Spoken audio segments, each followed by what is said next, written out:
everybody, good morning and welcome back to another At America TV event with me, Jasmine. I hope you all are doing great.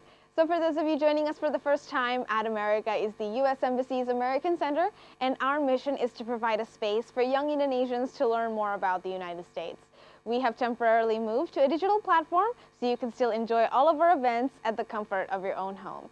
So for today, we will be discussing financial resiliency for millennials during the pandemic 2.0. But as usual in all of At America's events, before we begin, I would like to share with you our social media quiz for today. So the question is, how much cash is recommended to keep on an emergency fund? So how much do you think would be enough for an emergency fund? You guys can participate our social media quiz by commenting on our social media platform on our YouTube, Instagram, Facebook, or Twitter. And for those of you who got the answer correctly, you will get a live shout out from us at the end of the program. And for those of you joining us on Instagram, don't forget to make an Insta story and tag us at AT America to share with everybody that you're having a great time with us this morning. All right, without further ado, I would like to invite our moderator for today. Please give a warm welcome for Budi Setiawan, lecturer at Universitas Indo Global Mandiri. Okay, thank you so much, Justin, for the introduction. Good morning, everyone, and welcome to At America. Today we are going to continue our live streaming workshop discussing about financial resiliency for millennials during the pandemic 2.0 atau ketahanan keuangan generasi milenial pada situasi pandemi 2.0. Kita tahu bahwa COVID-19 telah menyebar ke seluruh dunia, lebih dari 50 juta populasi global dinyatakan positif, dan menurut data terbaru dari World Barometer, angka kematian karena COVID-19 sudah lebih dari 1,3 juta jiwa per 13 November kemarin. Fenomena ini tentu menjadi perhatian khusus bagi para pemimpin dunia. Mereka mengambil berbagai kebijakan guna mengurangi penyebaran COVID-19, seperti social distancing, lockdown, bahkan beberapa negara sudah memulai memberlakukan jam malam. Kebijakan ini tentu memiliki dampak bagi perekonomian dan juga pasar keuangan. Selain itu, dinamika pemilihan umum Presiden Amerika juga biasanya memiliki dampak spillover terhadap pasar keuangan dunia, termasuk Indonesia.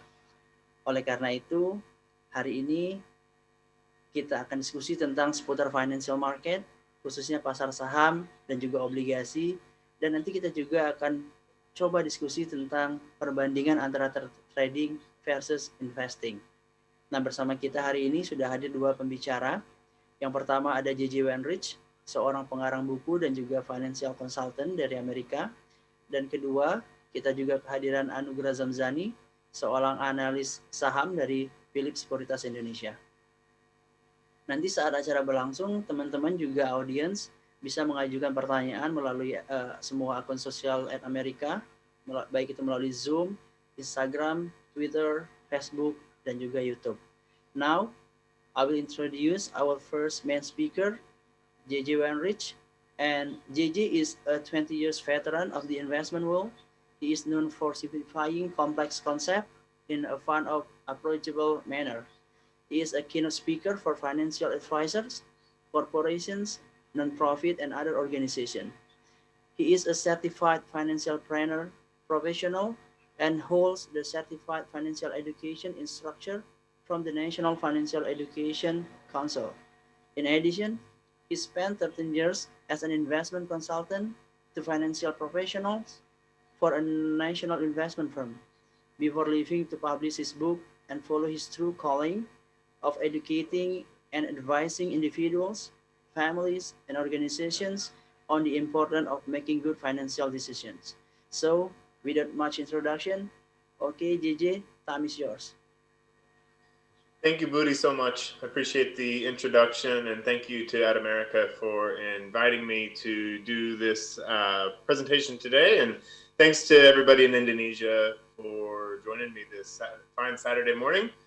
It's still Friday night in California, so I'm still in Friday mode, but I know it's Saturday where you guys are. So happy Saturday to you, and happy Friday night from California. So with that, this is session 2. We had a great session a week ago today, and we'll have another great session in a week from today. But last week we kind of scratched the surface on some things, just talked mostly about the power of money when it works for you and the power of the compounding returns. And so this week we'll dig a little bit deeper into the basics of stocks, the basics of bonds. And let me go ahead and share my screen so that you can see what I am talking about. Let's see, everybody let me know if this doesn't work. Let me start the slideshow. Oops.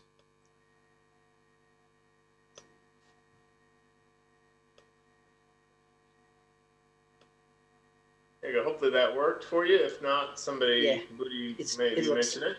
It Looks looks good. easy. Okay. Awesome. Thank you. So that's me. That's my, if you're on social media, you want to find me on Twitter, or you can find my book on Twitter as well. We're on Instagram and LinkedIn as well. But here's what we're going to talk about really quickly. Two topics, but a lot to these two topics. First, we're going to just really briefly go over the difference between trading and investing. I think that this is an important lesson for people to understand, because if you don't know the difference, then it can be dangerous if you're taking the wrong approach. So I will touch on that. But then the bulk of the session, we'll dig into the basics of stocks and the basics of bonds, and kind of some of the main ways people invest in stocks and bonds, and go from there. So this is something that we briefly talked about last week. You know, what's the idea of investing? The idea is to put your money to work, put your money into something that will either pay you along the way, or you'll be able to sell for later at hopefully a higher value. So it's a way to make your money do more than just sit there, to actually give it a chance to earn more money for you. And so, as I had alluded to earlier, it's really important that we cover the difference between trading and investing, because a lot of folks don't know the difference. And so, you know, if you're going to invest in something, let's say you're going to buy a stock or you're going to buy a bond, you'll need to place a trade to make it so that you own that. You'll need to trade your cash for those shares or for that bond. And so you have to actually make a trade to create that investment. But the idea of trading versus investing is more the idea of, you know, when you think of trading, it would be more the idea of jumping in and out of things. So buying and selling on a more frequent basis, versus investing implies more that you're going to buy something and then you're going to hold on to it for a long period of time. You're going to go ride through the ups and downs that it may take you through, but you're not going to be jumping in, jumping out all the time. And a lot of folks may not realize that there's a big difference between the two. And there's a very big difference in the probability of success in trading versus investing. So, for example, just speaking for the United States, there have been just tens and tens of millions of successful investors who really didn't have any special training. They didn't go to any special schools or learn anything all that remarkable. All they did is they just started putting money away by investing in stocks and in bonds and maybe in some other things. But they did just a little bit every time they got paid. Maybe every paycheck they put something away. And over time, 20 years, 30 years later, they look up and oh wow, I have a lot of money here because I've just put the money away. I didn't jump in and out. I didn't really even pay that much attention to it. And millions, tens of millions of people just in the United States have been extraordinarily successful without really being that smart or knowing that much more than anyone else. They just had the discipline to put that money away. Versus people that try to be successful trading and try to earn a higher return by jumping in, jumping out, and not really holding things for any long period of time. While there are plenty of people that have been successful doing that, they're in the relative minority, meaning there's not that many of them. There's certainly not tens of millions of them. There's maybe thousands of them. And every one of them will tell you that they went through a lot of training and a lot of study to develop that skill. And even those that go through the training and do the studying, a lot of the times they still don't develop that skill to be a profitable trader. So I just want to warn people that in getting into the markets, buying stocks, buying bonds doesn't imply that you need to be buying and selling, and jumping in and out all the time. And that your chances of success are actually much higher if you don't jump in, jump out all the time. That if you just put a little bit away every time you get paid, that's how people build wealth in the markets. That's how most people build their wealth in the markets. So just wanted to make that point. Hopefully that makes sense. And you also don't have to wait until you have a large amount of money to begin investing. If you start surfing by swimming out in a wave like this, it's probably not going to go very well. But this guy, he made it through this wipeout. He made it through because he's been surfing his whole life. He trained for it, and he had an inflatable suit in there. So you don't have to start on the big waves. You want to wait until you're prepared for those big waves. Maybe you just start on waves like this. Maybe you start by putting just a little bit away each paycheck, and then you put a little bit more away the next paycheck, because that's really how most people find success in the markets. The other thing I'll add before moving on here is that being successful, oftentimes you do better if you don't look at what your investments are doing every single day, because it might drive you crazy watching them go up and down in value. And I like to use this little illustration. When you're buying stocks, you see nothing but the things that can go right.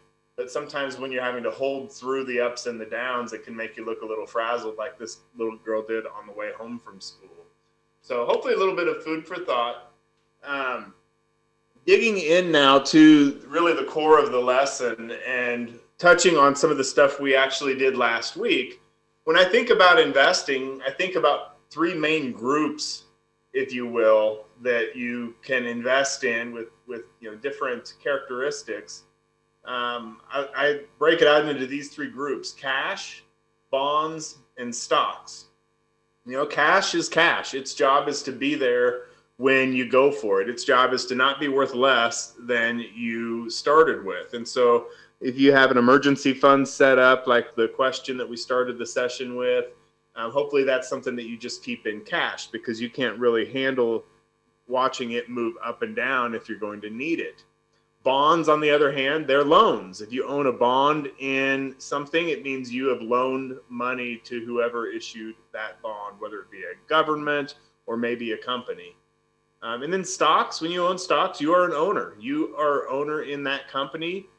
Typically, you get to vote the shares, and you're entitled to both the risks and the rewards that ownership provides. When you look at risk, stocks are going to be riskier than bonds, and bonds are going to be riskier in cash. You might not get what you put in back. You might lose money. And there's different levels of risk within each, within bonds and within stocks, because some bonds might be riskier than others. As we talked last week, to organize groups of stocks and bonds, we'll use an index. We'll take maybe like the Indonesian stock market, or the US stock market, or bond market. The idea is you just take all of those stocks or bonds from that particular group, put them together to help us measure what that particular group did. Let's skip through that. As we briefly touched on last week, you don't have to pick individual bonds. You can buy funds that invest in many stocks and or bonds at the same time. Your money is pooled with other investors.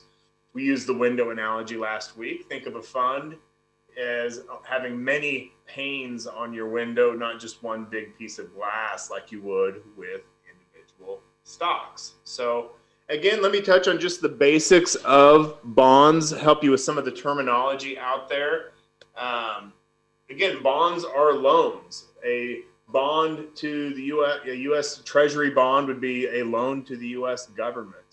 An Indonesian government bond, you're loaning the Indonesian government bond, or maybe one of the companies within your country, they issue bonds to finance their operations. So if you buy those bonds, you have loaned money to that organization, whether it be a corporation or a government, and that corporation or government is going to pay you interest along the way.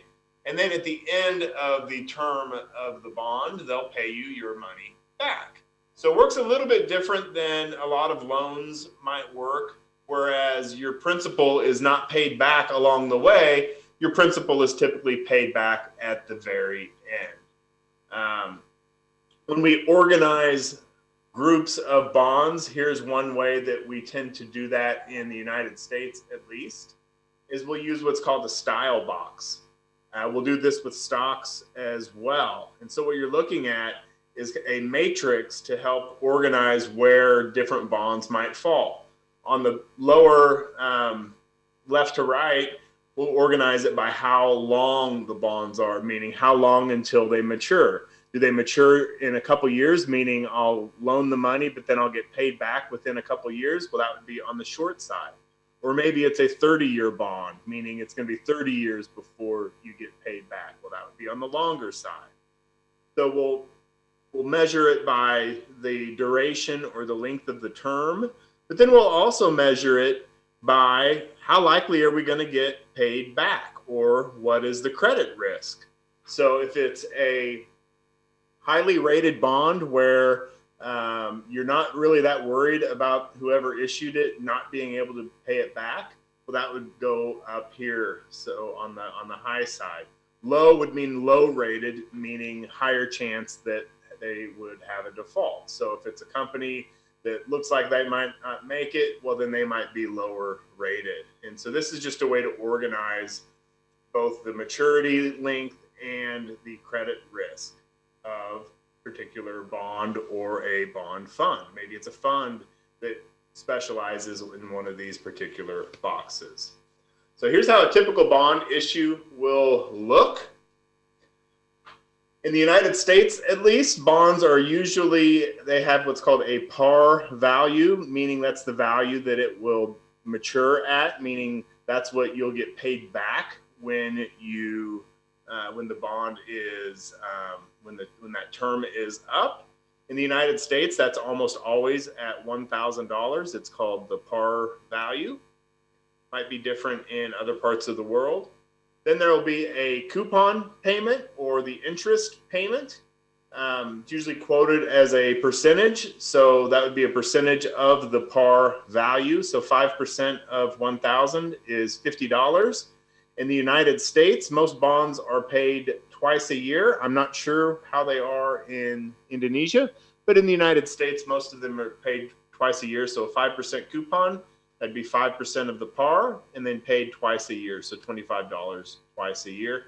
And then it'll have a maturity date. Maybe it's 10 years, maybe it's 5 years, maybe it's 20 years. And that's the point in time when you would get your $1,000 back. So you loan the $1,000 to this entity, they pay you the interest along the way, and then at the end you get your payment back. So here's another way to look at it. Today the investor loans the $1,000, they get their interest every 6 months, $25, and then at the end, 20 years later, they get their $1,000 back at maturity. So what happens if you want to sell your bond before it matures? Happens quite often. Maybe you bought a 20-year bond, but you decide that you want to sell it after 10 years. Well, you would need to find someone to buy it. So you just go out into the marketplace.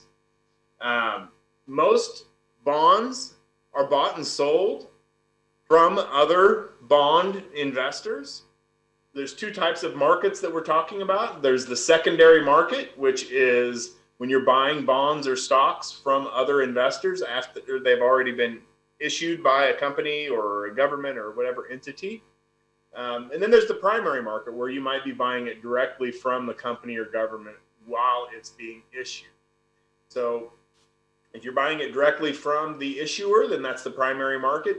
But most transactions happen, you're buying it from another investor. And when you're selling, you're typically always selling to another investor as well, which means what price would you get if you decide to sell your bond? Well, whatever price someone is willing to offer you. That's what makes a market, is you have to find someone that is going to agree to a price. And so that price, it might be more or less than what you paid for it. So on a bond, if your bond is trading below the par value, then it's said to have a discount. So if it's a $900 bond and the par value is $1,000, it's said to have a $100 discount, or it might be trading for more than the par value. So it might be more than that $1,000, and then it's said to have a premium. So when you go to sell your bond, you may or may not get what you paid for it. You might get more, you might get less. And what will drive that price of that bond to change from what it was when you bought it? Well, maybe there's news about the company. Maybe there's news about the country that you bought the bond from. Maybe that news was not good, and suddenly they're worried about things. You know, if you look at the airline bonds in the United States, when the COVID started happening, a lot of those bonds dropped in value because suddenly investors were selling them because they were worried that the airlines wouldn't be able to pay back their bonds, and they're still worried about that. So maybe the credit risk changed. That's typically what will move bonds the most, is if somebody suddenly has opinions about the credit worthiness of that particular entity. But also interest rate movements will cause bonds to fluctuate in price. Interest rates move up and down for reasons that are well beyond what we're going to cover in this class. But as you probably know, interest rates move up and interest rates move down. And if you have bonds that are paying a certain coupon, say you have bonds that are paying 5%, and suddenly interest rates move up so that you can get cash, you can get 5% on your cash, well, then people are not going to want to take on the risk of a bond and not have to lock their money up in a bond if they can just put their money in a savings account and get the same return. But what if rates went down so that you couldn't get anything on a savings account? And so suddenly you're getting 0%, or it's even costing you money to put money in a savings account. Well, maybe those 5% paying bonds will go up in price to where they are at a premium, and they don't even yield their coupon. They yield less because people are willing to take the small loss on when they sell the bond in return to get a higher interest rate that they would on cash. So when interest rates go up, typically bond prices go down, and when interest rates go down, typically bond prices go up, because the existing bonds that are out there are either more or less competitive with cash interest rates when interest rates move. Could be a little bit confusing, but those are the things that move bonds. Either the credit changed or the interest rate changed.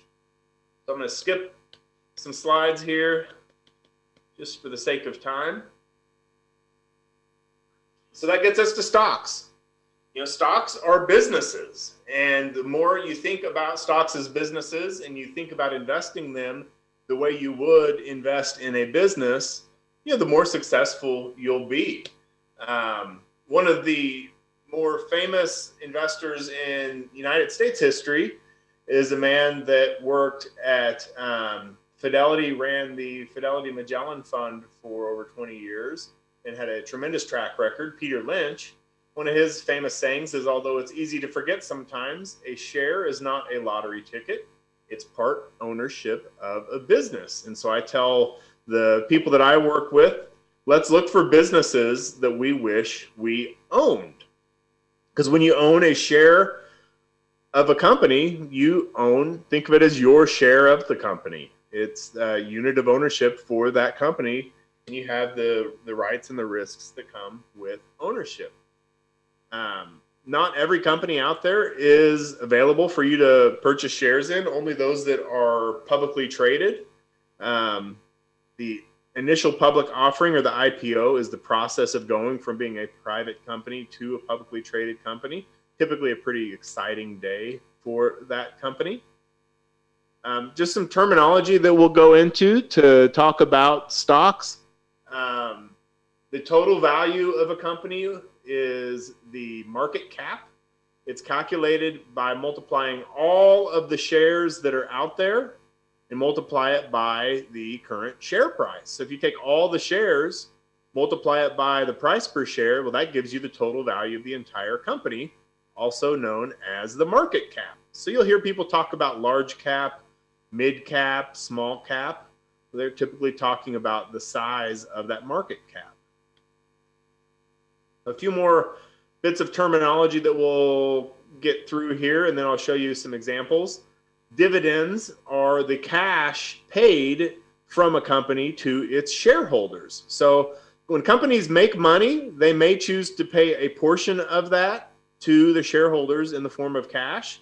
It's not all the money that the company made. Maybe the company, decided to keep some of the profits in-house so that they could continue to run the business and expand the business. But maybe they decided to pay some of it out in cash to the shareholders. Well, that'd be the dividend. So you own a stock that's, say, $10 a share and it pays a $1 dividend. For every share that you own, you're going to get $1 in cash that you can either buy more shares with or do whatever you want with. You take the dividend and divide it by the share price, that gives you the dividend yield. So in our example before, let's say it's a $1 dividend on a $10 share price. 1 divided by 10 is 10%. So that would be a 10% dividend yield. So that's just the cash yield of the share. The other part of your return besides the yield, the dividend yield, would be whatever, basically whatever you sell it at versus what you bought it for. So if you bought it at 10 and you sell it at 15, well, you've made 50%. You made $5 per share.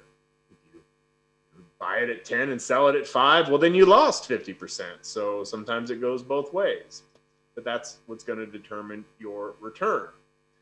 Underneath the hood, underneath the numbers, one of the most important numbers that is going to really determine how well a stock price performs is going to be the earnings per share. So earnings, when you think of earnings, just think of profits. It's the company's profits, and then divided by the total number of shares. So think of it as how much of my share price is represented in the actual profits of the company.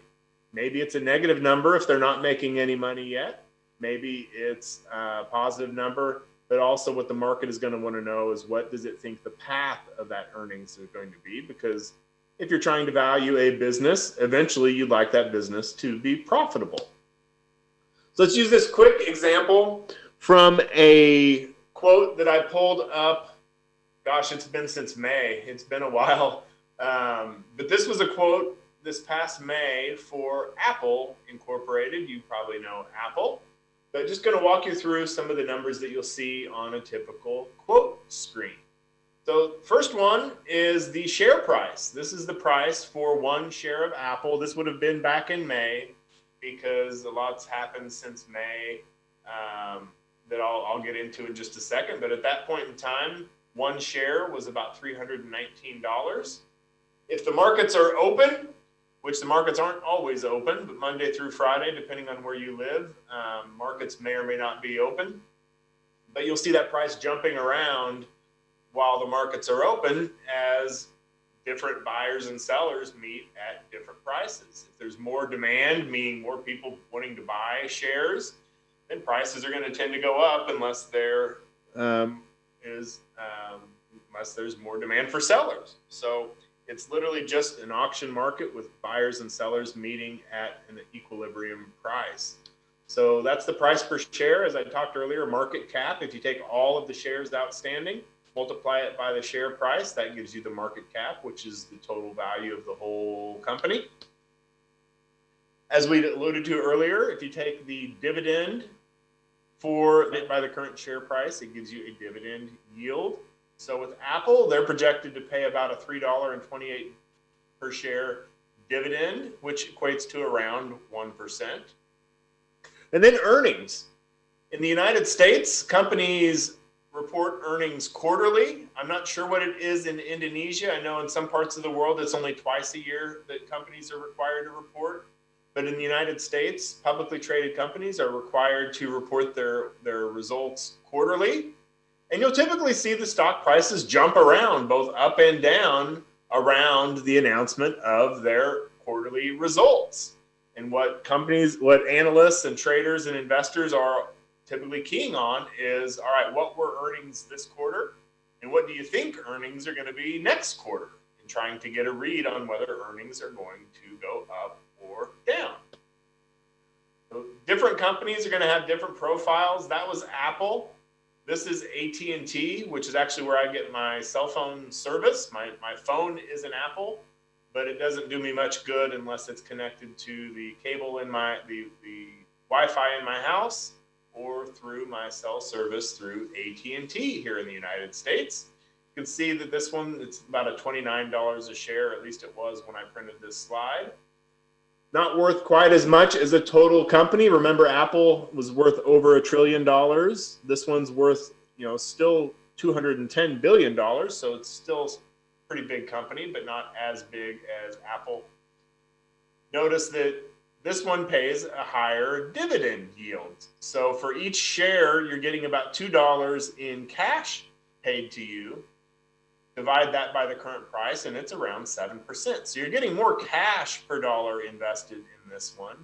But you may have noticed this chart over here to the right, which shows you what that share price has been over time. So while AT&T pays you more in cash than Apple did, notice that the share price is about where it was 5 years ago. So you may have more cash, but your shares aren't worth too much more than you may have bought them for 5 years ago. So the two parts of your return are going to be the cash that you earn, and then also the difference between what you sell it for and what you bought it for. So just two different companies with different profiles. One is growing earnings. Apple's been growing earnings at a pretty nice clip for a long time. AT&T hasn't necessarily been growing earnings, but they keep investors in their stock by paying out a higher cash yield. So you may have different goals when you own one versus another. So just a little bit of terminology, and then I may finish up just a hair early. Some people will bet on stocks going up. When you're buying stocks, you're making a bet that stocks are, that the price is going to go up. You wouldn't buy it if you thought the price was going to go down. Another term for that you may hear people say is going long. So if I'm long Apple, it means I own Apple. I tell you that just so I could tell you this. You can also make the bet. I don't recommend you do it. It's really only something that I think professionals should do. But some people will bet that a stock will go down in value. That's called selling short. In essence, you borrow shares, sell shares that you don't even own, get the money for that, and then have the hope that you're able to buy it back for cheaper. But if it doesn't get cheaper, you may have to buy it back for more, meaning you've lost money because you sold it and then you had to buy it back for higher. So just wanted you to understand the terminology. You hear people talk about shorting stocks. That's what they're talking about, is betting that a stock will fall. Something that I don't really recommend anybody do unless they are on the professional side of things. And then even then, be careful. So, but the idea of owning stocks is you want to own businesses that are going to be worth more in the future than they are today, or at the very least are paying you cash as a return between now and when you sell it. And so the job of a stock analyst is to try to project what those future assets and earnings are going to be in order to estimate the future value of the business. And so there's different ways you can actually buy stocks. You don't have to buy stocks and bonds individually. As I mentioned before, you can buy them in the form of a fund. And funds are a good way to have it, to have one, diversification. You don't own all of one thing, but also have some level of professional management that is going to be choosing what to buy or sell within that fund. Which brings me to the topic of active versus passive.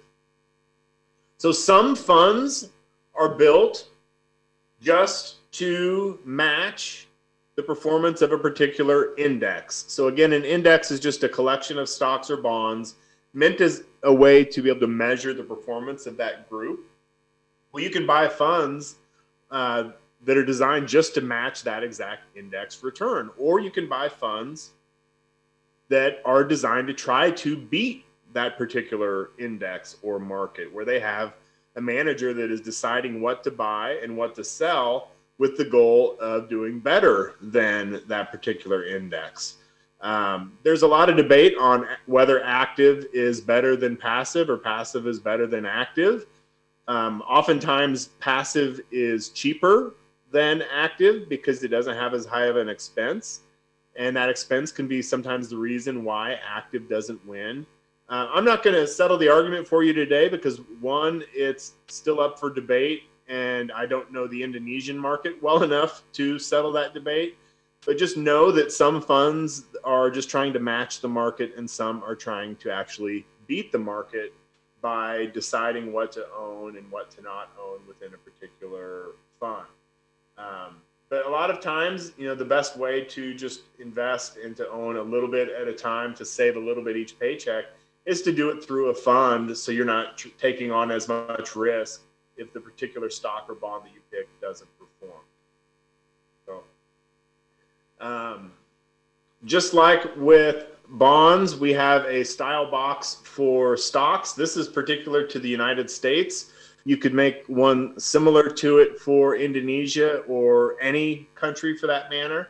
But typically we'll organize funds into those that own large companies, medium-sized companies, or small, or maybe a blend of the two.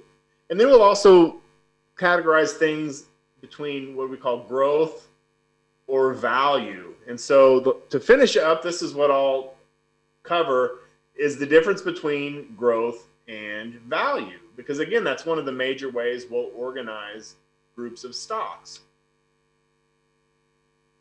So growth stocks are those stocks that have the potential to grow their earnings at a higher rate than the overall market. Versus a value stock are stocks that analysts might think are currently trading below what they're truly worth and are considered a value. And so maybe some stocks are neither a value stock or a growth stock, but it's more of an investment style, and that some analysts, some funds, they're going to look more for companies that are on a growth path versus others might just be looking for companies that may not be growing, but that they feel are worth more than the market is reflecting for other factors. So earlier when I was showing you Apple Computer, there are those that would consider Apple a growth stock. It's certainly been a good growth stock because they've grown their earnings at a tremendous rate for the last 15 years. But if somebody may come in and say, for a while there, they're saying Apple's too cheap for their growth, and they're calling it a value stock, especially about 2 years ago. And so it's really more of a mentality of, am I trying to find things that I'm willing to pay a higher price for because their earnings are going to grow? Or am I trying to find things that are just priced too cheap for what they are? But just to give you a little bit of insight into that. So I may have finished up a couple minutes early, Booty. I will turn those minutes back over to the rest of the team. Okay. And look forward to answering any questions that anybody has. Okay, thank you. Thank you so much, JJ, for the presentation. I think it's always interesting talking about stock, bond, especially about dividend and also coupon. Okay, I think, guys, the participant, I think we will going to continue, JJ, first for the second speaker, and after that we will have the Q&A all together. Okay, our second speaker is Anugrah Zamzani. He is an equity analyst at Philips Sekuritas Indonesia. Okay, Anugrah Zamzani, or yang biasa kita kenal sama Mas Zami, adalah seorang analis saham dari PT Sekuritas Indonesia dengan keahlian di bidang riset, valuasi, dan juga permodelan dan analisis keuangan. Jadi Mas Zami juga sering menjadi pembicara tamu di IDX Channel, ya salah satu stasiun yang sering membahas tentang perkembangan pasar modal di Indonesia. Ada CNBC Indonesia, dan juga analis keuangan yang sering dikutip pandangannya oleh berbagai media keuangan seperti Kontan, Reuters, CNBC Indonesia, Investor Daily, dan berbagai media lainnya. Mas Zami memiliki latar belakang pendidikan di bidang Master of Science dari Radboud University Belanda, dan memperoleh gelar sarjana S1 dari International Islamic University Malaysia. Oke, Mas Zami, tanpa banyak introduction lagi, silakan untuk menyampaikan presentasinya. Baik, terima kasih Mas Budi atas introduction-nya. Selamat pagi teman-teman. kalau boleh moderator atau admin untuk share screen slide-nya. Kita akan bahas juga tadi ya mengenai basic stocks dan bond. Kemudian juga kita kaitkan lah ya, atau kita familiarkan dengan market Indonesia supaya mungkin teman-teman yang belum familiar makin sedikit gamblang ya, makin ada bayangan bagaimana apa yang kita bicarakan reflected di market Indonesia. Baik, kita mulai dari slide 1. Next. Ya, agendanya kurang lebih beberapa sudah dibahas oleh JJ tadi. Nanti kita juga bahas mengenai IHSG ya, atau JCI kalau bahasa Inggrisnya, Jakarta Composite Index. Bagaimana approach kita untuk membuat portofolio saham atau membeli saham. Bagaimana bagusnya apakah investing atau trading. Kemudian juga kita bahas fixed income ya, atau obligasi kalau bahasa Indonesianya ya. Nanti kita kaitkan juga dengan beberapa contoh daripada ini ya, obligasi pemerintah Indonesia khususnya yang retail ya. Jadi kemudian kita konklusikan dengan juga ada struktur pasar modal di Indonesia. Baik, next slide. Ya, seperti tadi udah dijelaskan juga sama JJ bahwa ya kita membeli ekuitas atau kita membeli saham, ya kita membeli suatu perusahaan, yaitu yang tergambar daripada net asetnya, yaitu aset dikurang liabilitas gitu ya. Ya, bahwasanya kita beli saham, kita beli part atau kita beli bagian daripada perusahaan itu. Kalau di Indonesia, perusahaan-perusahaan yang sudah listing di bursa atau sudah go public itu biasanya ada TBK di belakangnya yang artinya terbuka. Jadi kita bisa membeli atau menjual saham-sahamnya ya di bursa melalui anggota bursa ya, yaitu para sekuritas-sekuritas yang terdaftar menjadi anggota bursa. Kemudian next, bagaimana maksudnya bagaimana sumber daripada imbal hasil ya daripada suatu saham. Yang pertama itu ada dividen. Next coba ya. Next ya, yang pertama ada dividen. Dividen ya artinya daripada tiap tahun maksudnya perusahaan berkembang dan berbisnis pasti menghasilkan laba gitu ya, atau menghasilkan free cash flow. Kemudian daripada bagian laba tersebut biasanya memang perusahaan juga membagikan dividen, tapi juga memang tidak diharuskan dan tergantung daripada tujuan daripada perusahaannya sendiri. Perusahaan kadang-kadang yang memang sudah mature, yang sudah dewasa gitu ya, dan punya banyak cash, biasanya dermawan gitu ya, membagikan dividen kepada para pemegang sahamnya. Kemudian daripada perusahaan-perusahaan lain contohnya yang masih growing gitu ya, masih kecil, mungkin mereka tidak terlalu dermawan atau bahkan menahan dulu ya untuk membagikan dividen, karena lebih baik daripada dividen dibagikan ke pada pemegang saham, mungkin perusahaan dapat menginvestasikannya sendiri di perusahaan seperti ya untuk ekspansi dan lain-lain, sehingga memberikan juga return di masa depan, mungkin tidak berbentuk saham saat ini, tapi mungkin dalam capital gain yang kita bahas selanjutnya itu ya. Jadi dua sumber, yang pertama dividen, yang kedua capital gain atau ya kenaikan harga saham. Capital gain maksudnya ya kita beli di harga rendah, kemudian kita jual di harga yang lebih tinggi. Dengan itu kita mendapatkan imbal hasil yaitu berupa capital gain. Jadi total return daripada suatu saham ya dari dividen, dari capital gain. Kemudian next. Bagaimana dengan resikonya?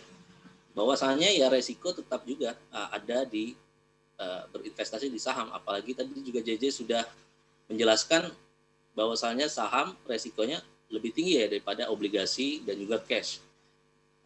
Sehingga resikonya cukup besar. Yang pertama memang ya uncertainty atau ketidakpastian gitu ya daripada cash flow-nya di masa depan. Yang pertama tentu tadi selain kita mendapatkan capital gain, kita bisa saja loss gitu ya. Beli di harga tinggi, kita jualnya di harga yang lebih rendah. Kemudian juga dividen tidak terlalu atau tidak dibagikan, karena itu juga merupakan diskresi daripada perusahaan, tidak diwajibkan seperti itu ya. Yang kedua tentunya resiko daripada likuidasi atau daripada kebangkrutan ya. Seperti teman-teman juga familiar mungkin bahwa kebangkrutan atau di likuidasi ini ketika perusahaan memang sudah dalam financial distress gitu ya, mungkin diperlukan adanya likuidasi atau membagikan sisa net asetnya kepada para pemegang obligasi atau pemegang saham. Tapi biasanya pemegang saham akan menjadi prioritas di bawah ya gitu ya. Yang pertama mungkin pemegang obligasi senior, kemudian ada susunan-susunan obligasinya, baru biasanya yang terakhir adalah daripada common stock ya atau saham seperti itu. Next. Ya inilah mungkin kenapa kita perlu membeli saham gitu ya. Bahwasanya pertama ada capital appreciation. Karena risknya juga lumayan besar, returnnya kalau kita lihat secara historis, memang saham juga sangat menjanjikan gitu ya, apalagi dalam long term. Biasanya memang saham cukup berkorelasi positif dengan pertumbuhan ekonomi gitu ya. Pertumbuhan ekonomi yang kuat, biasanya saham juga kuat, tapi sebaliknya juga biasanya underperform saham ketika ekonomi sedang lemah ya, seperti saat tahun ini seperti itu ya. Ketika pasar saham kita memang masih minus kalau dihitung secara year to date di sekitar 15-20% seperti itu. Next, yang kedua tentu dari dividen. Dividen apalagi kalau dividennya setiap dibagikan kita reinvest lagi kepada sahamnya, dalam long term itu sangat memberikan value yang lebih, sehingga nanti ada di gambar di slide selanjutnya kita bisa melihat bagaimana perkembangan kalau kita contohnya invest dalam 10 tahun. Nanti dividen ini ketika long term bisa saja menjadi komponen yang signifikan gitu ya, daripada return suatu saham terhadap investor. Yang ketiga bagaimana? Yang ketiga adalah diversifikasi dengan aset-aset kelas lain. Tentu diversifikasi juga penting karena seperti wisdom daripada Warren Buffett juga ya, jangan beli atau jangan taruh beberapa telur di dalam satu basket aja gitu ya. Kita baiknya juga memilih saham-saham atau aset kelas lain, dan kita perhatikan bahwasanya korelasi itu sangat penting. Jadi kita harusnya dengan mendiversifikasi kita memasukkan aset-aset yang memang korelasinya negatif atau mungkin tidak terlalu positif gitu ya, supaya mendapatkan benefit daripada diversifikasi. Next, kita lihat ini contohnya ya, graf daripada perbandingan beberapa indeks saham gitu ya, dan juga indeks obligasi. Terlihat yang 3 paling atas lah itu adalah indeks saham. Jadi kalau kita perhatikan IHSG, kemudian ada S&P 500 di indeks saham di Amerika, dan juga indeks saham dunia ya melalui MSCI World Index. Price change atau yang kita tadi lihat daripada capital appreciation itu cukup tinggi. Tapi bayangkan jika kita reinvest juga dividennya kepada aset-aset tersebut, total return akan lebih menjanjikan dan juga menghasilkan return yang compounding gitu ya. Kalau kita lihat indeks obligasi, dan juga saya taruh ada emas di sana ya. Indeks obligasi tidak memberikan return yang luar biasa kepada long term gitu ya. Demikian juga dengan emas. Mungkin kalau kita lihat dari annual equivalence atau kalau kita jadikan return tahunan cukup baik gitu ya. Pasar saham IHSG contohnya 11%, S&P 15%, MSCI World 11,6% dibandingkan dengan obligasi yang kisaran 6-4% kurang lebih ya. Juga emas sekitar segitu. Ya, next.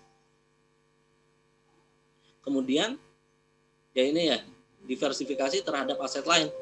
Bahwasanya diversifikasi atau korelasi, maksudnya korelasi lebih atau kurang dari satu maksudnya, itu akan menghasilkan diversifikasi atau menghasilkan penurunan daripada resiko gitu ya. Jadi kalau misalnya kita pegang satu saham sih memang resikonya ya saham itu aja.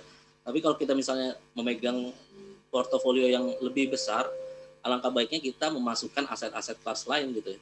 Sehingga risk daripada portofolio itu menurun. Jadi tapi memang syaratnya harus korelasinya tidak satu. Kalau bisa memang sangat rendah atau bisa negatif, tapi agaknya sulit ya untuk mencari korelasi aset kelas yang negatif. Jadi kalau kita lihat indeks-indeks saham, indeks obligasi biasanya tidak menghasilkan korelasi yang sangat positif seperti terlihat di dalam graf ini. Ya, next. Segmentasi tadi juga sudah dibahas juga oleh JJ beberapa segmen. Di next saya terus, Mas. Ada size, ada style, ada geografi, dan juga bisa dikombinasikan ya. Contohnya kita melihat indeks-indeks, contohnya Indonesia Small Cap Index. Itu gabungan daripada geografi dan juga daripada style gitu ya. Atau kita bisa bagikan terhadap sektor, seperti sektor di bursa, misalnya ada sektor finance, sektor industri dasar, sektor agrikultur, dan lain-lain. Biasanya di global ada yang disebut namanya GCIS ya. Itu pembagian klasifikasi daripada industri. Ya, next. Ya, mungkin ini salah satu basic ini ya, way atau cara basic gitu ya untuk mengcompare dua stok. Biasanya para investor dapat mengcompare dengan cara mengkomparasi gitu ya, daripada price earning ratio atau price to book ratio. Price earning apa sih? Price earning itu ya price dibagikan dengan earning. Earningnya tentu earning per share gitu, karena price-nya price per share. Seperti tadi JJ juga sudah menjelaskan ya, IPS itu apa. Jadi bagaimana kita membaca rasio ini ya, harusnya rasio yang lebih rendah adalah rasio yang lebih menarik. Jadi ya, jadinya kalau PI lebih rendah atau PBV lebih rendah menggambarkan suatu saham yang mungkin bisa dilihat lebih diskon gitu ya. Sebaliknya yang tinggi, PI tinggi atau PBV tinggi mungkin bisa disebut sebagai premium. Tapi memang juga perlu konsiderasi lebih lanjut, karena biasanya beberapa industri memang anggotanya PI-nya tinggi gitu ya. Jadi kita tidak bisa langsung saja membagikan atau mengkomparasi saham di industri perbankan contohnya dengan saham di industri agrikultur. Mungkin PI atau PBV-nya secara industri pasti berbeda juga. Jadi biasanya best practice kita bagikan atau kita komparasi maksudnya dengan rata-rata di industri saham tersebut atau industri di emiten tersebut. Kemudian atau juga kita bisa komparasi, coba next satu lagi, atau kita bisa komparasi dengan company sejenis, atau juga itu bisa komparasi dengan historical average daripada saham itu sendiri gitu ya. Ini merupakan gambaran sedikit lah bagaimana kita mengkomparasi dua atau beberapa saham seperti itu. Coba next. Mungkin teman-teman yang belum familiar apa saja sih saham-saham yang ada di IHSG atau di bursa. Ini mungkin sedikit gambaran adalah 30 emiten dengan market cap terbesar. Market cap terbesar memang banyak didominasi oleh perbankan ya kalau di Indonesia. Dan bayangkan 30 market cap terbesar ini juga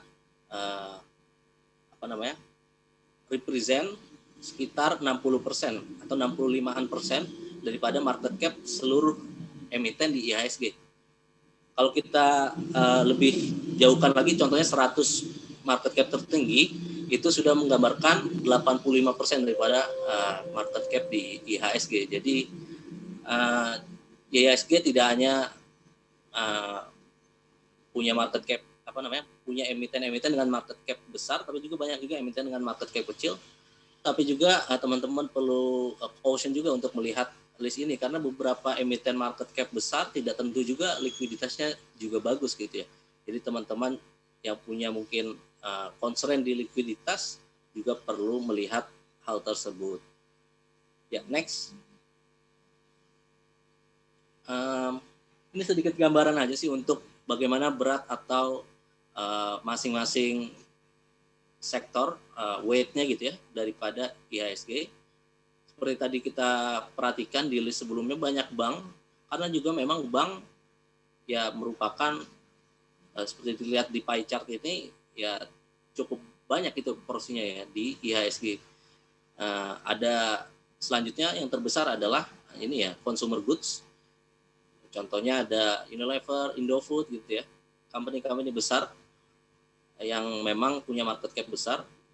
Bank contohnya ya yang kita pakai sehari-hari lah ya, ada BCA, ada Bank Mandiri, Bank Rakyat, BRI, dan lain-lain. Ini sebagai gambaran aja teman-teman ya. Oh ya, kita masih punya 5 menit lagi. Oke, siap. Oke, thank you. Oke, next. Approach-nya bagaimana sih untuk kita mengkondisikan atau membuat portofolio saham? Pertama bisa pasif ya, seperti tadi JJ juga udah menjelaskan. Pasif maksudnya bukan tidak itu beda dengan investing versus trading sih maksudnya. Ini lebih kepada approach kita kepada indeks. Jadi pasif ya kita mengikuti indeks gitu ya, kita earning market return.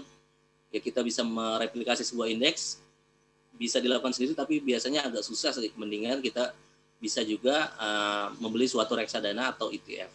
Aktif tentu tujuannya untuk outperform gitu ya daripada indeks. Biasanya orang-orang atau investor-investor punya approach fundamental atau kuantitatif.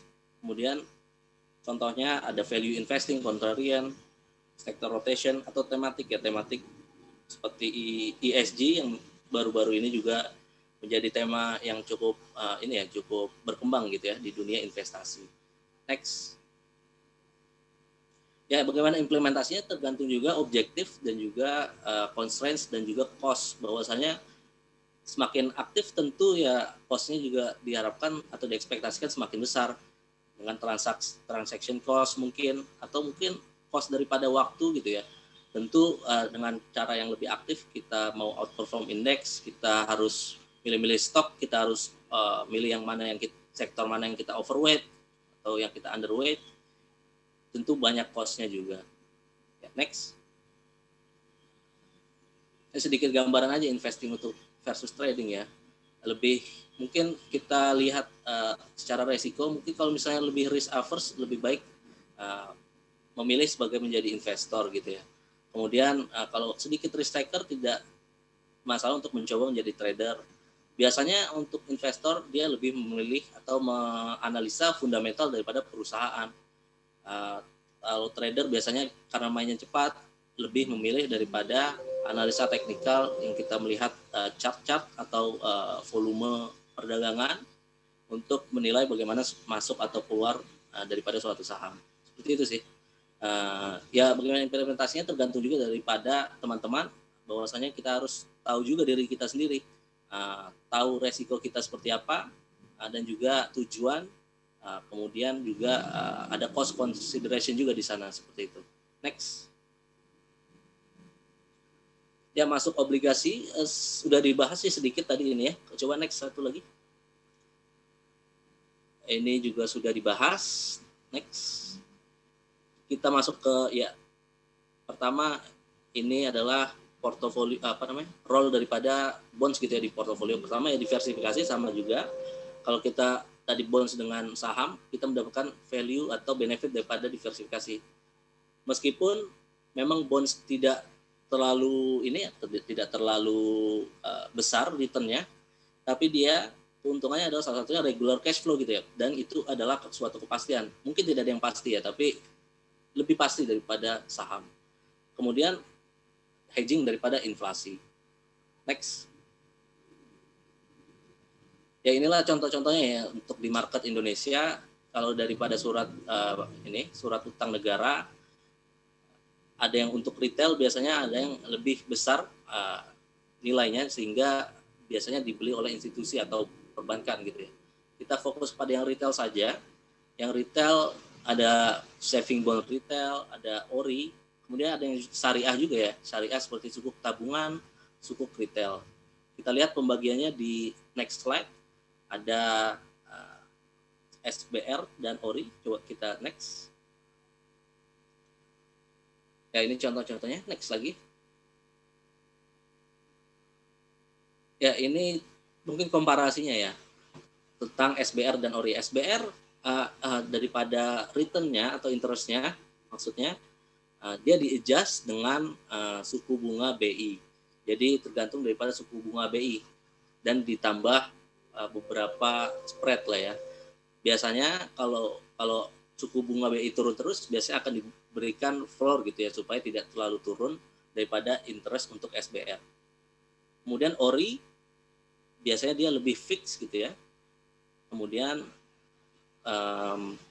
potensi daripada capital gain, karena ORI juga bisa ditransaksikan di secondary market, kita bisa mencapai potensi daripada capital gain tersebut. Dan ini juga digaransi atau garansi oleh pemerintah Indonesia gitu ya, seperti itu. Next. Ya, ini issuance terbaru daripada ORI dan SBR, seperti teman-teman lihat, biasanya sih 3 tahun, 2 tahun. Dan keuntungannya daripada retail ini atau surat utang retail ini adalah minimum daripada size-nya ya. Kita bisa beli dari sekecil 1 juta saja. Tidak seperti obligasi-obligasi perusahaan atau corporate bond gitu ya, yang biasanya minimum size-nya bisa 1 bond bisa 1 miliar gitu ya. Untuk surat utang retail ini cukup beragam dan juga maksimum hanya 3 miliar gitu ya. Memang diperuntukkan untuk warga Indonesia retail seperti itu. Kuponnya beragam. Ini yang terakhir 5,7% untuk ORI, 6% untuk SR, SBR. Floornya 6 saat ini dengan suku bunga BI 4%, sekitar 6,3%. Ya, ini recent issuance-nya baru beberapa bulan ini ya, untuk ORI dan juga sukuk tabungan juga. Next. Sedikit gambaran aja untuk struktur pasar modal. Yang pertama tuh kita dibawahi oleh OJK, Otoritas Jasa Keuangan. Di dalamnya ada bursa, ada lembaga penunjang, kemudian juga lembaga penunjang berupa clearing gitu ya, atau kustodian untuk menitipkan saham kita. Kemudian juga ada beberapa profesi penunjang ya, seperti sekuritas, akuntan, dan juga profesi hukum, dan juga ada investor di sana seperti itu. Ada emiten tentunya ya, dari yang juga listing di bursa. Itu sih Mas. Ini next coba ini. Mungkin untuk menyimpulkan ya, bahwasanya setiap aset kelas ini dia punya expected return dan risk yang berbeda gitu ya. Teman-teman tentu sangat penting untuk mengetahui bagaimana toleransi kepada resiko.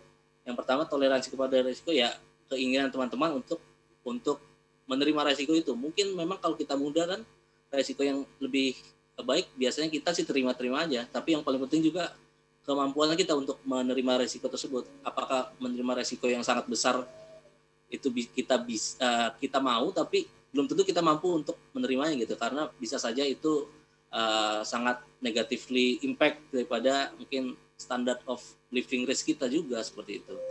Kemudian juga gabungkan itu dengan time horizon teman-teman dan juga tujuan return teman-teman. Saya teman-teman butuh untuk long term, tentu sangat penting atau sangat berguna untuk memilih saham gitu ya. Dan juga mungkin kalau misalnya likuiditas teman-teman juga perlu, mungkin juga pilih daripada saham-saham yang liquid gitu ya. Kemudian alokasikan dan juga evaluasi, dan juga mungkin kalau misalnya asetnya sangat besar, tidak apa-apa juga untuk memberi atau meminta advice daripada wealth manager. Mungkin itu sih teman-teman, semoga bermanfaat. Saya kembalikan lagi ke Mas Budi. Terima kasih. Oke, terima kasih Mas Zami. Presentasi yang sangat menarik tentang update pasar saham di Indonesia dan juga obligasi di Indonesia. Oke, kita lanjutkan sesi berikutnya dengan ini sudah masuk beberapa pertanyaan dari audiens melalui berbagai sosial media at America. Tapi sebelum itu, I have a questions for JJ and also for Mas Jami regarding the current situations after a quick count of U.S. presidential election. We have known that Joe Biden has won the U.S. elections, JJ and also Mas Zami, what do you think about the movement or the forecast of the US and Indonesia stock market and also bond market? Maybe for the first time, maybe JJ will answer, and after that will be followed by Mas Zami. Thank you.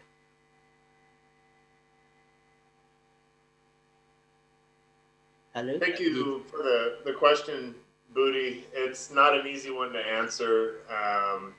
What does the presidential election in the U.S. mean for the U.S. stock market and the U.S. economy? One thing to keep in mind is while Biden, it looks like, has taken the presidency, we have a divided government in the U.S. because the Senate is still very much in question. Looks like the House will remain to the Democratic Party, but what it looks like you're probably going to have is a fair amount of gridlock because the Senate does not look like it's going to go to the Democrats. And what I always tell people is that, especially in the United States, your politics will a lot of times make you a bad investor, because I watched all of the Republicans that were bearish when Obama was in office, and then all the Democrats that were bearish when Trump was in office. And they were both, if you were bearish in those times, you were wrong on both sides. And so usually you're best to leave your politics on the shelf when it comes to investing. That being said, the U.S. stock market tends to perform pretty well when you have a divided government, where you don't have one party pushing everything one direction or another. And I think that the reaction that you've seen so far in the U.S. market since the election, obviously it went way up and then it's come back down. But it's not, to me, I feel like it's a comfortable amount of volatility, and that the market is looking at the fact that, all right, no side is going to get to push its way around. And a lot of times that's good for the markets because it lets businesses have a little bit more predictable path if there's not a lot of new changes coming from one direction or the other. So I think that's what you're seeing, is the market kind of coming to terms that, all right, things aren't going to be that much different after all. That's my opinion. Okay, thank you so much, JJ, for your insight. And Mas Jami, mau kasih insight? Ya, boleh. Mungkin bahasa Inggris juga supaya JJ bisa lebih dengar. Okay, it's okay. So we have seen recently, after the election of Joe Biden, significant capital inflow have come into emerging markets, including Indonesia. And this inflow is so big and so quick, like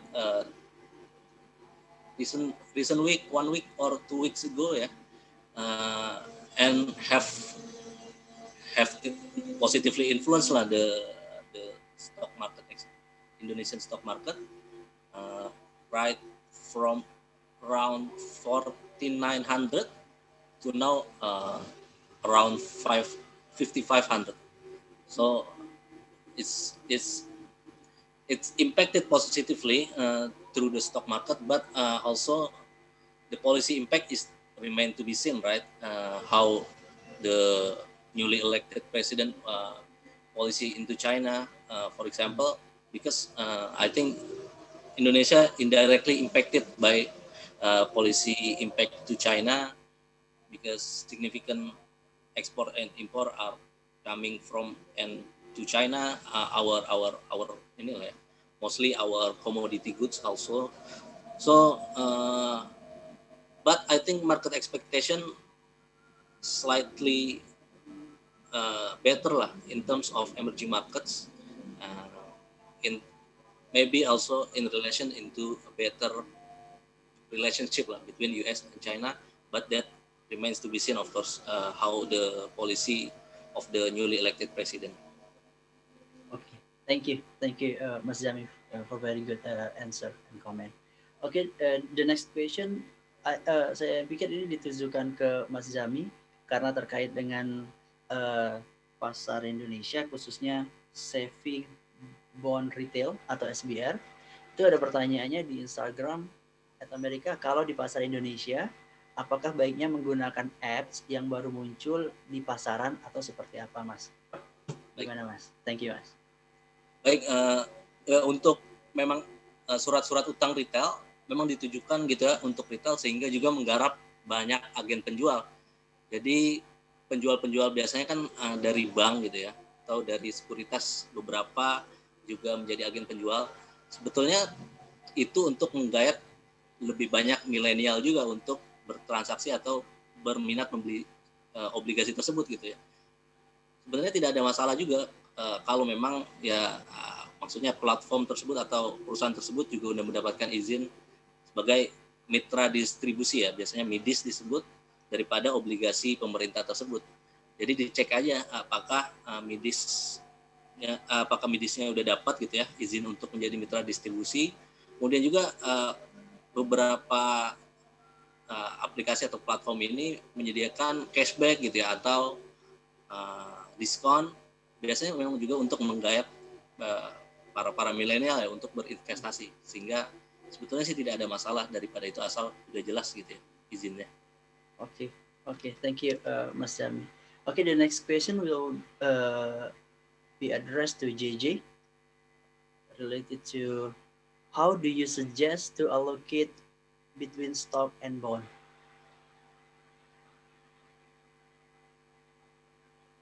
Hello? That's not a answer that I can just say, hey, always do this or always do that. It depends on who's asking the question. So I'd say if you don't need the money for a while, if you're younger and you're investing for retirement and you have a good emergency fund set aside, I mean, I'd say that you probably want to lean more toward the stocks and you wouldn't need as much in bonds. Typically, the less time you have and the less you can deal with the ups and downs, then the more you want to have in bonds. And if you have a long time, then you want to lean more towards stocks. But if there's no one size fits all for everybody, someone like Booty who is young, you might be okay having 70 or 80% of your portfolio in stocks, but that assumes you're okay with the ups and downs. Even if you have a long time to go, but it's gonna make you lose sleep at night, you're gonna be cranky all the time, well then maybe you don't need to have so much in stocks. So you wanna balance it both on your personality and on when your goals are. So if you're just getting started and you don't have a lot of emergency fund, well then maybe you need to start with even just setting some aside in savings. But it's no one size fits all, always be this or that. It really just depends on your situation. But the younger you are and the more you don't mind watching it bounce around, the more you can have in stocks. I'd be curious to see what Mr. Zamzami feels like as well. Okay, JJ, thank you. Okay, the next question from YouTube channel. I think it will be addressed and answered by Mas Jami. Ini terkait dengan perusahaan penjamin. Jadi pertanyaannya adalah, ada reksadana BNI Index atau Manulife atau Sukor Invest. Oke, apakah nama-nama tersebut merupakan perusahaan penjamin? Ya, gimana menurut pendapat Mas Zami? Perusahaan penjamin maksudnya mungkin penjamin efek kali ya Mas, maksudnya. Oh, iya. Maksudnya ya. Biasanya sih Iya. kalau perusahaan penjamin adalah maksudnya ketika melakukan IPO gitu suatu perusahaan, suatu perusahaan sekuritas menjadi penjaminnya gitu ya. Maksudnya untuk menjamin kalau misalnya tidak ada yang tidak terjual ketika pembukaan IPO, dia menjamin untuk mengambil sahamnya gitu ya, yang tersisa. Tapi maksud di sini ini ya. Sepertinya bukan standing buyer kayaknya Mas. Tapi kayaknya dia lebih nyebutin ke di sini kan kayaknya ada beberapa perusahaan kayak misalkan reksadana BNI Index, Manulife gitu. Mereka ini kan menerbitkan reksadana gitu. Nah, apakah nama-nama perusahaan itu merupakan juga penjamin? Apakah mereka hanya sebagai penjual aja, seller, atau juga mereka sebagai gitu Mas? Thank you Mas. Biasanya kalau yang daripada suatu aset manajemen langsung, dia memang penjual langsung gitu ya. Jadi ketika contohnya tadi BNI, Manulife membuat suatu produk, mereka bisa juga menjualnya secara langsung. Jadi para investor bisa langsung beli kepada perusahaan aset manajemen itu sendiri.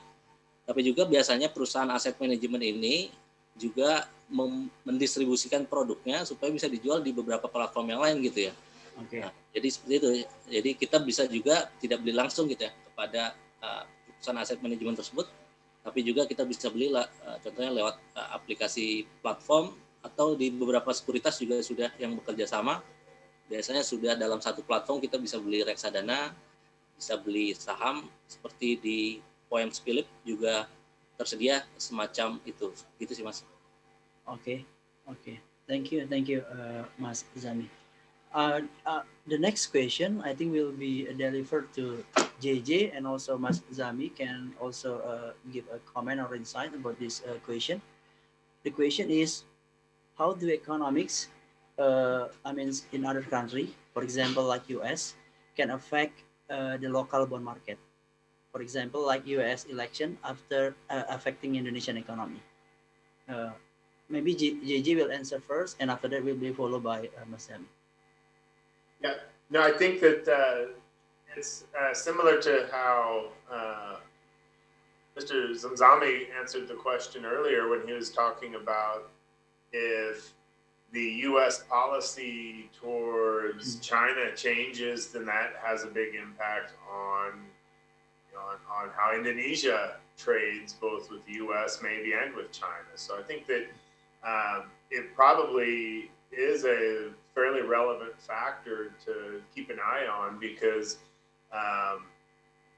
just how it affects trade flow. And if you see movement of manufacturing from one economy to another, I think that is on one hand it's important to look at the political policy to see how that might change. Is that maybe it's moving out of China, and maybe it moves to other places where it would have stayed in China. So maybe negative to China doesn't mean negative to Indonesia.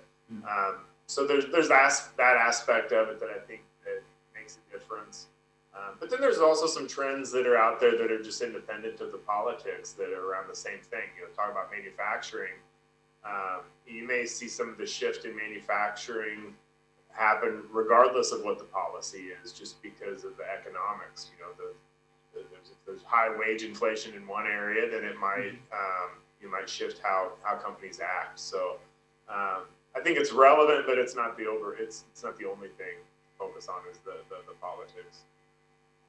Okay, thank you, Zizi. Mas Asmi, you wanna add some? I just want to point out maybe in terms of bonds market, when economy tends to go bad or not on the uptrend trajectory, maybe the economy, there is usually a flight to quality lah. So people are seeking into the more safe haven. I think that has been seen also in terms of returns. Bond index, Indonesian bond index outperform the stock market index. And the second, also investor usually is particularly foreign investor usually factor in the yield differential. If the yield differential is good, like Indonesia have, right? More so in terms of real, if we adjust for inflation, I think that is the most important to look at. And then after yield differential, and also the credit rating. With Indonesia in that rating territory, I think that that are the second most impactful. Besides the yield differential, and the general macroeconomy of the country. Like that, Mr. Mas Budi. Yeah. Thank you, Mas Zami. I think we still have another two questions. I think this one is for Mas Zami regarding about the recession in Indonesia. The question is, recently Indonesia was announced to be in a recession, but equities went up. What is that? So there's like a paradox between a real economy and also the stock market. What do you think, Mas Zami? Right. Yeah, many investors pointed out, right, the discrepancy between stock index and real economy. I think that are both seen in American stock market as well as Indonesia, maybe stock markets in the world in general. Firstly, I think we can look at stock markets as a leading indicator, right? A leading indicator means projecting or looking forward, gitu ya. Looking forward. So when GDP is announced, GDP is already behind, right? It is a lagging indicator. Okay. Yes.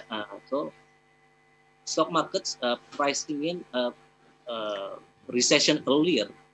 So if we have seen stock markets or Indonesian stock market index to before, the stock market has been down in March, April, right? So maybe the stock exchange or stock market is pricing in on the recession in the first quarter or second quarter, right? And the recently announced recession or means there are two negative consecutive negative growth for a country. It's also considered like that, like recession. Okay. But we can see from the another perspective, right, that the negative growth is also shrinking. It's not as deep as first quarter or second quarter. I mean, and the third quarter is basically shrinking from -5% in the second to -3 or 2, -3% in second and third quarter. And basically, in terms of quarter on quarter, there has been positive growth. So investors are pricing it on start of recovery. So they are more bullish on stock. Like I alluded earlier in the first slide, that equities tend to outperform in terms of strong market, strong economic growth. Like that. Oke, thank you Mas Zami. Jadi intinya pasar sepertinya lebih percaya ya Mas ya ke pasar modal Indonesia karena dia meresponnya agak sedikit lebih positif gitu ya. Betul. Okay, I think it's gonna be the last question from Isabella Magdalena. I think this question is gonna be addressed both JJ and also Mas Jami. The question is it true that the government bonds 100% safe as the government back them? So I think JJ will answer first and will be followed by Mas Jami. Yeah, so they're as safe as the government that they're associated with. So I mean, that's the way you ask the question. Is it true that there is 100% as safe as the government that associated? Yeah, that's absolutely true. They're as safe as the government that it's associated with. Meaning, if you're owning, Indonesian bonds versus U.S. bonds versus Venezuelan bonds, you're going to have a higher chance of having problems on one versus the other. So there's still that credit risk there, but governments do default. I mean, Greeks defaulted on its debt, multiple times just within my lifetime. So it does happen that governments default on their debt, and usually when that happens, it's felt in the currency market more than anywhere. So typically, just like you were talking about the yield differential driving so much of returns, a lot of that is felt in the currency market. So To answer your question, yes, that's true, but choose your governments wisely. Okay, thank you, JJ. Mas Azmi, Yeah. Basically the same as JJ. It depends on your trust on the government also, right? But it's said 100% guaranteed by the government with no terms and condition. The surat utang we mentioned earlier. Basically, other things we need to look at maybe the credit ratings. If we don't have too much clue on macroeconomic stance, right? We can see the credit ratings from credit rating agency, and also maybe take a look at primary balance. Maybe that's more more complex primary balance of a country, and then in terms of debt to GDP and basically ability to pay back the debts. Okay. Finally, thank you, JJ, and also Mas Jami. We are at the end of our session today. I would like to say thank you very much for your time and also valuable insight regarding about the stock market, bond market, and some other related to financial issues nowadays. And I think thank you all of the audience at America virtual webinar. I think I will see you soon in the next Saturday. We will continue about our discussing related to financial literacy. And finally, I'll give the event to the Jasmine. Okay, thank you so much and good afternoon. Thank you, Ms. Budi, for moderating our event for this morning, and also our two wonderful speakers for filling in today. So earlier in the event, I asked you a social media question. How much cash is recommended to keep in an emergency fund? So how much do you think would be enough? The answer is, according to Forbes, the ideal emergency fund is between 3 to 6 months of fixed expenses in cash. So shout out to Muhammad Fauzan Zulkarnain from Facebook for answering correctly. Now, for those of you who would like to participate in our quiz, you guys can tune in at the very beginning of the event next time, because that's when we share our question. So for those of you who are wondering, how can you develop an awesome idea at an awesome place like AdAmerica? It's really easy. You can just go to our website at www.adamerica.or.id, select Creative Program, and go to Collaborate with us. All proposals coming to us will be reviewed, and your awesome event might be featured here soon. And while you guys are on our website, don't forget to subscribe to our newsletter so you guys get updates from us once a week, sent straight to your inbox. We won't spam you, we promise, just once a week. And also don't forget to follow us on our social media platforms so you guys don't miss out on our fun content and event updates. I hope you all have a great day and see you at the next AdAmerica TV event. Bye-bye, everybody.